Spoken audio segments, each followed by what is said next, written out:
And we are back here on the GSMC Football Podcast. And for the final part of the show, we're going to talk about the Minnesota Vikings and their draft plans, their quest for a quarterback, as I have it labeled here on the bottom. So, article I was reading regarding what a former Vikings GM had to say about the team, saying that the team will have to overpay to trade up for a top quarterback prospect. So, a CBS Sports analyst, NFL analyst, Rick Spielman, thinks the Vikings would have to part ways with their 2025 first-round pick in order to move all the way up from 11 to number 4 to get the quarterback they want. In this case, quarterback could be J.J. McCarthy. And this is what he had to say. I heard a lot of things that Minnesota thought he had an excellent pro day up there and fits exactly what Kevin O'Connell wants to do from an offensive standpoint. But, and he said this on the With the First Pick podcast, but they're not just going to get it with the 2 first-round picks. They're going to have to throw in their first-round pick in 2025 plus some more draft capital to do what they have to do to go up and get it. So we'll see if that ends up being the case. But yeah, I mean, going from pick 11 to 4, yeah, you're going to have to give up some draft capital to do that. And the Vikings are a team, and I did mention them before when talking about the Cowboys and their situation with Dak. You look at their roster, what do they really need at this very moment? It's a quarterback. Because right now I think they have the roster where they can compete. They're another team that has that roster. You look at the offensive weapons that they have and the defense. Played better last season under Brian Flores. Now, they did lose Danielle Hunter. They did bring in Jonathan Grenard, Anthony Van Ginkel. They still got some good players on that defense. They brought in a couple of good players on that defense, and they still have good players on that defense. So, I mean, well, when you think of the Vikings, you think more of their offense and the weapons they have there. They need a quarterback. And right now, they bring in Sam Darnold, which I think Sam Darnold could be fine as like the stopgap, but you need to have a long-term plan there. And losing Kirk Cousins, that was unfortunate, but again, they weren't looking to give him $100 million guaranteed for the 2024 season. So now they're looking at the draft, and they already made, a trade with the Texans to move up. And if their guy is there, they could look to move up even more. And just like what Spielman says, they seem to really like J.J. McCarthy. And J.J. McCarthy, like I've been saying, his stock has been rising. And you got teams like the Giants that could be interested. Supposedly, now Jayden Daniels is set to meet with the Commanders. I think he already did. I saw an article that said like Monday and Tuesday. Well, today's Wednesday, so I don't know if that was for this week or next week. Regardless, meeting with the Commanders twice. Commanders could be the team that takes him with their pick, and then we'll see what the Patriots do at theirs. But supposedly the Giants have some interest in J.J. McCarthy.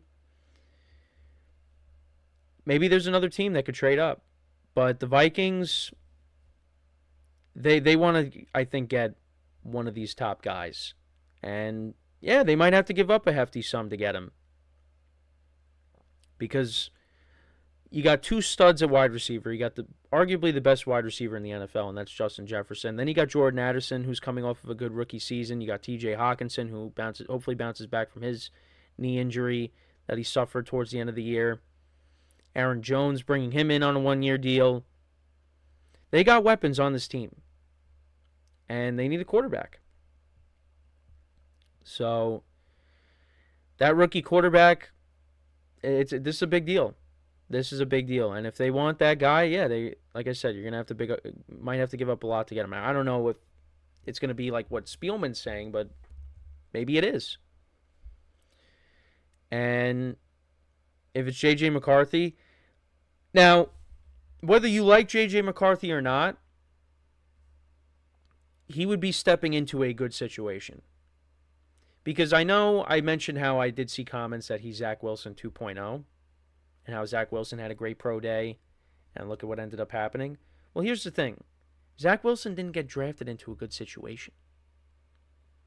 J.JMcCarthy would be getting drafted into a good situation because you got the best wide receiver in the NFL, in my opinion, and the other weapons that I just mentioned. And KevinO'Connell, I think, is a good offensive-minded head coach. So, and he might not have to start right away. Zach Wilson started on day one. Now, Zach Wilson, I think, his rookie season, like you go back to the Titans game, and he made a couple of throws where you're like, wow, this guy could be the future. But then it just, after his rookie season, it just was downhill from there. And again, I don't want to make this a Zach Wilson segment, but that's what some people on social media are comparing him to is Zach Wilson. And it seemed like J.J. McCarthy at times didn't have to do much because he was on a loaded team in Michigan, and like I said, they ran the ball for over almost 300 yards, or around 300 yards in the national championship game. So, but I think he is, whether you like him or not, he is stepping into a good situation with the Vikings if that's what they end up doing. And I just pulled up his college stats. Now, again, stats don't tell the whole story, but in 2021, 5 touchdowns to 2 interceptions, then basically had the same touchdown-interception ratio the next 2 seasons, 22-5, and then 22 touchdowns to 4 interceptions. Didn't pass for 2022, 2,719 passing yards, and then 2,991 passing yards in 2023. But actually, yeah, I mean, you look at some of the games. Well, you look at the national championship game, 10 of 18, 140 yards. Wasn't asked to do too much. Then against Alabama, the game before that, 17-27, 221 yards, 3 touchdowns, no interceptions. And I'm looking at some of the other games as well from this past season. And, yeah, it didn't. A lot of those games, or at least some of the games I was looking at, didn't even pass for over 200 yards.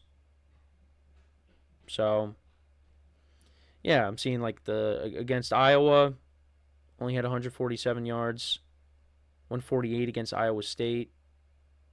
Oh, Ohio State, sorry. Iowa, Ohio. Against Maryland, had 141 yards passing. Again, it doesn't tell the full story, but again, just saying. Doesn't throw for, at least the games that I'm looking at right here in front of me, didn't throw for a ton of yards.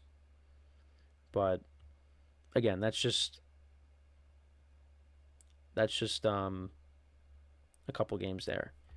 So, and in this offense, if you get drafted to the Vikings, yeah, you're going to be asked to throw the ball because of the playmakers that you have. You want to have a running game that you can rely upon too. And I think bringing in a veteran like Aaron Jones, it was a smart move. Again, just on a 1-year deal. But again, I mean, J.J. McCarthy isn't even a Viking yet, but it seems like they want him. That could be their guy. But another team could step in and say, no, he's going to be our guy instead. At least for the moment, though, you look at the first 2 picks, it seems like it's going to be obviously Caleb Williams and then Jayden Daniels. It seems like at this current moment could be the number 2 overall pick. So then that leaves you with Drake Maye, J.J. McCarthy. They're probably the next 2 that will be taken off the board right now, the way things are looking. And then you also got Michael Penix. You also got Bo Nix from Oregon, who I really have not mentioned on the show. They'll probably be taken a little bit later. But, yeah, it's going to be interesting. You're going to see, you will see teams moving up and moving down in the draft. That's a guarantee. But for the Vikings, going to have to give up some more capital to go and maybe get your guy. And again, it's just unfortunate for them that they had to lose Kirk Cousins because The division has gotten better. The Lions aren't going anywhere. The Packers are going to be really good, I think. The Bears, Caleb Williams is going to be stepping into a good situation there. Right now, let's see what the Vikings do. And I think, again, whoever they draft might sit behind Sam Darnold. They're going to have an opportunity to maybe beat him out in camp and in preseason to get the starting job, but maybe they don't get it right away and Sam Darnold starts. But if they had Kirk Cousins, I'd really like the Vikings going into this year. But right now, because the quarterback position, right now I look at them as with the Bears, 3rd or 4th place. But that's just a credit to how loaded the division is. Because what the Bears did in the offseason, I like what they did. The Packers exceeded expectations in 2023, and they're going to be even better. Jordan Love can carry over what he did his first full year as a starter. If we're going to get that Jordan Love towards the end of the season for a full season in 2023, oh yeah, the Packers are going to be really good. And I believe they are going to be really good. And then you still got the Lions. Both North divisions, the AFC North and the NFC North, are very competitive. Now, again, the AFC North is the best division in football, in my opinion. But don't sleep on the NFC North because that division is going to be really good as well. But now we got to see what the Vikings and the Bears do. Bears are going to take Caleb Williams. Vikings are going to be taking a quarterback. At least with the Lions and the Packers, we already know you got Jared Goff. Packers got your Jordan Love. So, yeah, excited about this division. This division is going to be a lot of fun. So, but yeah, that's basically it though. When discussing this particular topic, let me know what you guys think. What the Vikings will end up doing. Do you think that they are? I mean, again, if their guy ends up getting taken, then maybe they do something else with the pick. But it seems like the Vikings might not be done yet. They might be looking to try to move up even more and try to lock down one of these top guys. So, well, it's either going to be Drake Maye or J.JMcCarthy. But we'll see. Because, again, you got the Patriots, the Cardinals. I mean, yeah, the Cardinals might be... Well, the Cardinals is the team that has the 4th pick in the draft that they want to move up to the 4th pick. So, I mean, that's... we'll keep an eye on that. But the Cardinals, they might want to stay where they are and get, one of the top receivers. But apparently, I was listening to the radio, and apparently, I think Adam Schefter might have said this, but now it seems like Malik Neighbors might be the first wide receiver taken instead of Marvin Harrison Jr. See, that's why, like, I don't really want to do a mock draft because it's just, I mean, I might, but it's just like so many so many experts are, conflicting them or contradicting themselves, and it's just, now again, what I just said, now apparently Malik Neighbors might be the first wide receiver taken instead of Marvin Harrison Jr. Or conflicting things, and I said contradicting, but conflicting. You hear one expert saying this, another one saying that. It's just like, I don't know. But again, it is what it is. It's all predictions. Things are gonna. No one is going to create the perfect mock draft. It's not gonna happen. But I just thought that was interesting if that actually is true.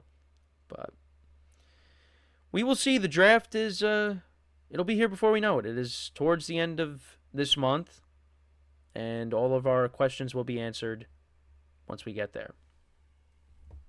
So yeah, that's pretty much it for the show for today. Thank you guys for tuning in. Again, make sure to tune in to our other shows here on the GSMC Sports Network. Greatly appreciate that. The postseason, like I said, will be starting for the NBA and the NHL. We got baseball in full swing. College basketball is over. So, And also tune into the UFL as well, even though, like I said yesterday, I haven't really been paying attention to it.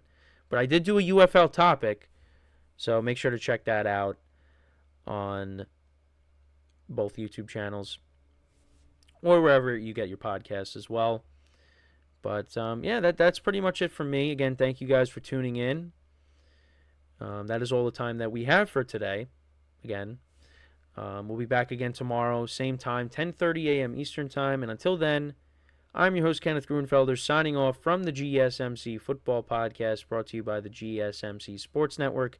Have a good day, and I will talk to you guys tomorrow. Take care.